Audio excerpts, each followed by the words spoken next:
दिनों में जो डिप्लोमेटिक इनिशिएटिव्स हमने लिए हैं, उससे पहले मैं एक फंडामेंटल, एक बुनियादी बात बताना चाहूंगी कि फॉरेन पॉलिसी और डिप्लोमेसी एक दूसरे का पर्याय नहीं होते। फॉरेन पॉलिसी होती है कि आपको क्या करना चाहिए, foreign policy means what you should do, और डिप्लोमेसी होती है आपको कैसे करना चाहिए, how you should do. Policy तो सभी सरकारों की ये रही है कि पड़ोसियों से अच्छे संबंध रहने चाहिए, किसी भी फॉरेन पॉलिसी का ये मूल होता है। लेकिन डिप्लोमेसी कहती है कि आप ये कैसे करें। कैसे करें का मतलब है आप पड़ोसियों को यहां बुलाएं, आप पड़ोसियों के यहां जाएं, आप उन्हें हौसला दें, दुख में हो तो उनके दुख का निवारण करें, उन्हें आश्वस्त करें। और मुझे खुशी है कि ये सब हमने किया। और ये पहला मंत्रालय है मित्रों जिसने शपथ लेने के तुरंत बाद काम शुरू कर दिया, क्योंकि एक बड़ी पहल प्रधानमंत्री ने की थी कि स्वेरिंग इन सेरेमनी पे सभी सार्क के राष्ट्राध्यक्षों को, सभी हेड्स ऑफ स्टेट्स और गवर्नमेंट्स को उन्होंने बुलाया था। और मैं ये मानती हूं कि उनका बुलाना जितना महत्वपूर्ण था, उससे ज्यादा महत्वपूर्ण था उन लोगों का इस इनविटेशन को एक्सेप्ट करना और उनका यहां आना। उन सब ने निमंत्रण स्वीकार भी किया और वो सब आए भी। और इसीलिए मैंने कहा कि तुरंत बाद से हमारी डिप्लोमेसी शुरू हो गई, क्योंकि इधर शपथ ग्रहण समारोह संपन्न हुआ और उधर राष्ट्रपति के यहाँ रात्रि भोज हुआ सबके साथ। और बिल्कुल अगले दिन यानी चंद घंटों बाद ही 8 के साथ बायलैटरल्स हुए। यानी अपने कार्यकाल के पहले दिन प्रधानमंत्री ने और मैंने 8 राष्ट्राध्यक्षों के साथ द्विपक्षीय वार्ता की। ये हमारी शुरुआत थी। उसके बाद इस नीति को आगे बढ़ाने के लिए कि पड़ोसी देशों के साथ संबंध अच्छे होने चाहिए, हमने जब प्रधानमंत्री की यात्रा तय की तो पहली यात्रा तय की भूटान की, जहां मैं और प्रधानमंत्री इकट्ठे गए। उसके बाद जो मैंने अपनी स्टैंड अलोन यात्रा तय की अकेले विदेश मंत्री के तौर पे, वो यात्रा तय की बांग्लादेश की। उसके बाद जो मैंने तीसरी यात्रा तय की अपनी, वो नेपाल की, और मेरे चंद दिनों बाद प्रधानमंत्री की नेपाल की यात्रा। और अब 2-1 दिन बाद मैं अफगानिस्तान जाने वाली हूं। यानी सार्क के 4 देश हम 3 महीने के भीतर भीतर कर रहे हैं। दूसरी हमारी पॉलिसी का एक बड़ा प्रिंसिपल था लुक ईस्ट, जो अटल जी के समय शुरू हुआ था, और हम कहते थे कि हमारी पॉलिसी का दूसरा खंबा है लुक ईस्ट। अपनी इस पॉलिसी को हमने कैसे पूरा किया? लुक ईस्ट को सामने रखते हुए मेरी म्यांमार की यात्रा हुई, सिंगापुर की यात्रा हुई, वियतनाम की यात्रा हुई, प्रधानमंत्री जी की जापान की यात्रा हुई, हमारे उपराष्ट्रपति जी की चीन की यात्रा हुई, और ऑस्ट्रेलिया के प्रधानमंत्री भारत आए। और उससे पहले सिंगापुर के विदेश मंत्री यहां आए थे, चीन के विदेश मंत्री यहां आए थे। तो जैसे मैंने कहा कि डिप्लोमेसी का मतलब है उन्हें बुलाओ और स्वयं जाओ, तो हमने जाना भी किया और उनका बुलाना भी किया। तो सिंगापुर के विदेश मंत्री का यहां आना हुआ, चीन के विदेश मंत्री का यहां आना हुआ, ऑस्ट्रेलिया के प्रधानमंत्री का यहां आना हुआ, सिंगापुर और वियतनाम मेरा जाना हुआ, और जापान प्रधानमंत्री का जाना हुआ। उसके बाद तीसरा हमारा खंबा है गल्फ, खाड़ी के देश, क्योंकि 70 लाख लोग हमारे भारत के वहां काम करते हैं। $40 बिलियन से ज्यादा हमें विदेशी मुद्रा वहां से मिलती है, और हमारी एनर्जी का लगभग 60% हिस्सा इन देशों से आता है। गल्फ में मुझे ये बताते हुए खुशी है कि पहले विदेश मंत्री जो सुल्तान का संदेश लेकर आए इस सरकार के बनने के बाद, वो ओमान के थे। और उसके बाद मैं स्वयं अभी कल ही शाम बहरीन से लौटी हूं, तो आना भी हुआ, बुलाना भी हुआ। ओमान के विदेश मंत्री आए, सुल्तान का संदेश लेकर आए, और मैं स्वयं बहरीन होकर आई। उसके बाद लैटिन अमेरिकन कंट्रीज, इस बार एक संयोग बना कि ब्रिक्स की मीटिंग ब्राजील में हुई। प्रधानमंत्री वहां गए, लेकिन केवल चीन के राष्ट्रपति से, रूस के राष्ट्रपति से या साउथ अफ्रीका के राष्ट्रपति से नहीं मिले। लैटिन अमेरिका के 11 देशों के लीडरान से प्राइम मिनिस्टर की वहां मुलाकात हुई। ये लैटिन अमेरिकन कंट्रीज। अफ्रीका, आमतौर पर वो समझते हैं कि हम उपेक्षित हैं, लेकिन अफ्रीका से युगांडा के विदेश मंत्री, जो इस समय यूएनजीए के प्रेसिडेंट भी होने वाले हैं, अभी 2014 में वो लेंगे, वो भारत आए और हम एक बहुत बड़ी इंडो अफ्रीका समिट करने वाले हैं। अभी तक उसमें 17 देश बुलाए जाते थे। हमने तय किया कि इस बार हम सभी 54 देश, all the 54 African countries will be invited to that Indo Africa summit. ये हम लोगों ने तय किया अफ्रीका के बारे में। अमेरिका, अभी यूएनजीए में हम लोग का जाना होगा, लेकिन आपको मालूम है कि प्रेसिडेंट ओबामा ने स्पेशली इनवाइट किया है प्राइम मिनिस्टर मोदी को, और 30 सितंबर को वॉशिंगटन में पीएम मोदी और प्रेसिडेंट ओबामा की मीटिंग होगी। तो मेरा ये कहना है कि इतना प्रोएक्टिव काम 3 महीने में मिनिस्ट्री ने किया, और इसके साथ साथ स्ट्रॉन्ग मैसेजेस दिए। जब चीन के विदेश मंत्री यहां आए तो उनको मैसेज दिया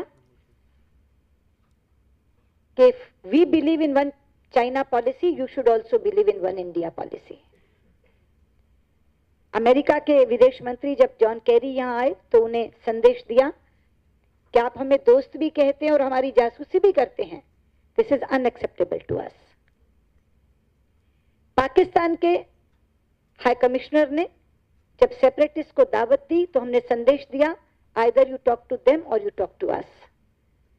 इन सब चीजों से एक चीज उभर कर आई कि गवर्नमेंट बहुत स्ट्रांग है, सरकार बहुत मजबूत है। लेकिन इस सरकार का बिल्कुल साथ ही एक कोमल चेहरा भी उभर के आया। सरकार बहुत संवेदनशील है।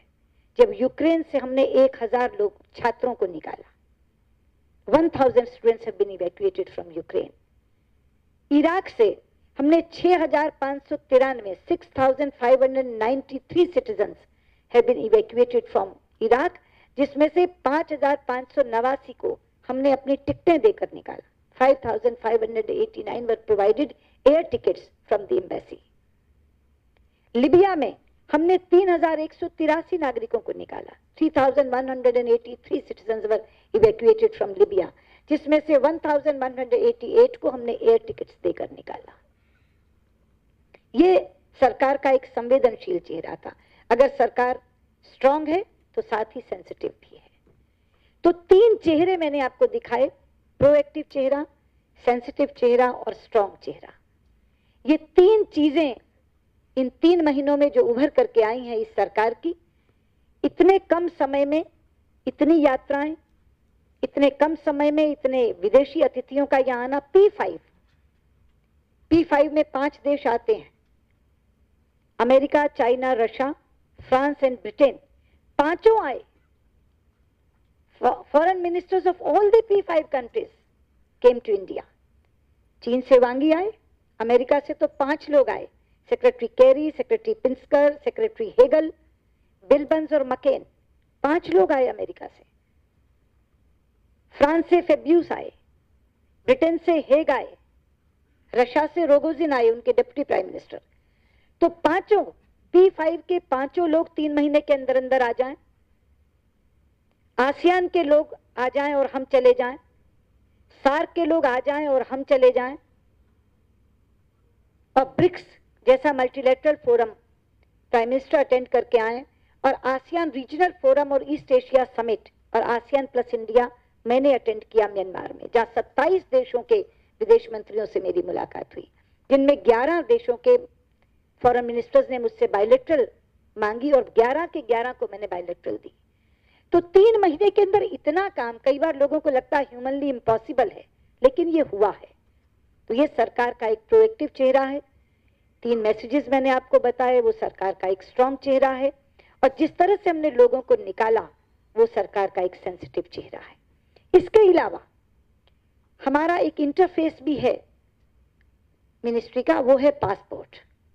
और मुझे खुशी है आपको ये बताते हुए कि जिस समय मैंने पासपोर्ट, जब ये मिनिस्ट्री मैंने टेक ओवर की, उस समय पासपोर्ट को मैंने देखा तो 5,37,000 बुकलेट्स की शॉर्टेज थी। 5,37,000 बुकलेट्स वर शॉर्ट। बुकलेट्स ही नहीं थी, लोगों को पासपोर्ट कैसे मिलता? आज के दिन में कह सकती हूं जीरो शॉर्टेज है।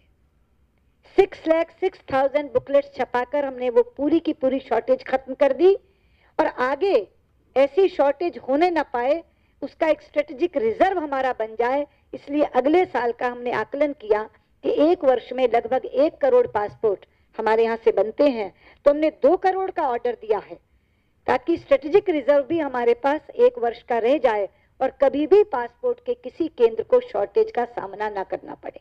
तो 2 करोड़ का ऑर्डर देके हमने पासपोर्ट को स्ट्रीमलाइन किया है। और केवल ये नहीं, हमने तय किया है कि हम अगले फाइनेंशियल ईयर से पहले यानी 31 मार्च से पहले नॉर्थ ईस्ट के सभी स्टेट्स में पासपोर्ट सेवा केंद्र खोल देंगे। शिलोंग का तो अभी चंद दिन बाद खुलने वाला है, लेकिन सातों के सातों राज्यों में हम पासपोर्ट सेवा केंद्र खोल देंगे। और तीसरा हमने तय किया है कि हम डिस्ट्रिक्ट्स में पासपोर्ट सेवा के कैंप्स लगाएंगे। ये जो एक राज्य में एक पासपोर्ट सेवा केंद्र होता है और सबको वहीं आना पड़ता है, वो उनको दिक्कत ना हो, हम हर जिले में लगाएंगे और 33 डिस्ट्रिक्ट्स हम अक्टूबर एंड तक कवर कर लेंगे। 31 अक्टूबर से पहले पहले 33 डिस्ट्रिक्ट्स में ये पासपोर्ट सेवा कैंप लग चुके होंगे और पूरे हिंदुस्तान के सारे जिले हम कवर करेंगे पासपोर्ट सेवा कैंप के द्वारा, ताकि उन कैंप्स में आकर के लोग अपने पासपोर्ट बनवा लें, उनको अपने राज्य में ना आना पड़े। इसी तरह से मेरे पास इसके साथ एक दूसरा विभाग है, मिनिस्ट्री ऑफ ओवरसीज अफेयर्स। वहां का सबसे बड़ा कष्टदायक चीज थी डेड बॉडीज का लाना। एक तो लोग बाहर काम करने के लिए जाते हैं, फिर अगर उनकी वहां मृत्यु हो जाती है तो डेड बॉडीज आती नहीं। हमने उसके लिए एक वेबसाइट का निर्माण किया है, जिस वेबसाइट पर मिशंस भी अपनी ओर से ये डालेंगे कि कहां किस व्यक्ति की मृत्यु हो गई है और उसकी डेड बॉडी कब तक पहुंच जाएगी। और अगर किसी व्यक्ति को पता चला तो वो भी अपनी ओर से उस पर डाल सकता है कि फला की मृत्यु हो गई है, अब वो डेड बॉडी पहुंचा दीजिए। आमतौर पर मैंने देखा कि स्टेटस पूछने के लिए एमपीज लोग हमारे दफ्तरों में आते हैं, हमारी डेड बॉडी का क्या हुआ। उस वेबसाइट पर डेड बॉडीज का अपडेट आता है, स्टेटस आता है कि आज उनका पोस्टमार्टम हो गया, जिनको एम्बाम करके रख दिया गया है, परसों की फ्लाइट से हम लोग चढ़ा रहे हैं। तो सारी की सारी खबर आपको घर बैठे इसकी मिलेगी। ये भी सरकार की संवेदनशीलता का प्रमाण है कि डेड बॉडीज का तो वैसे ही किसी के घर के व्यक्ति की मृत्यु हो जाए तो वो शोक में होता है, ऊपर से अगर उसको डेड बॉडी भी ना मिले तो उसकी चिंता और बेचैनी और बढ़ जाती है। वो बेचैनी कम करने के लिए हमने एक वेबसाइट MOIA में बनाई है। हम इस बात पर सहमत है कि सीमा क्षेत्र में शांति और स्थिरता हमारे आपसी विश्वास